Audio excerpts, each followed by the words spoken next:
এই মুহূর্তের সবচেয়ে বড় খবর, রক্ষক যখন ভক্ষকের হয়ে যায় তখন ত্রিপুরা রাজ্যের অবস্থা কি হবে ভাবুন।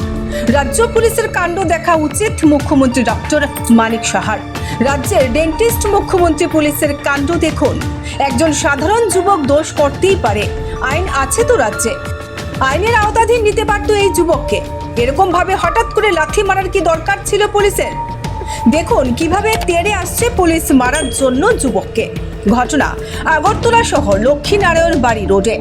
আকামলা পুলিশ রাতের লাল জল খেয়ে সকালে বেলায় ডিউটিতে আসলে এরকমই অবস্থা হবে।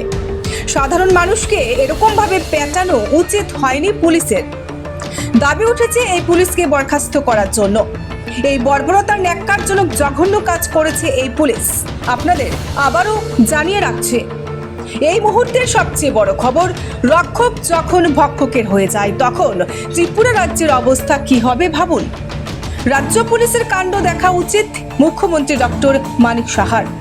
রাজ্যের ডেন্টিস্ট মুখ্যমন্ত্রী পুলিশের কাণ্ড দেখুন। একজন সাধারণ যুবক দোষ করতেই পারে, আইন তো আছে রাজ্যে, আইনের আওতাধীন নিতে পারত এই যুবককে। এরকম ভাবে হঠাৎ করে লাথি মারার কি দরকার ছিল পুলিশের? দেখুন কিভাবে তেড়ে আসছে পুলিশ মারার জন্য যুবককে। ঘটনা আগরতলা শহর লক্ষ্মীনারায়ণ বাড়ি রোডে।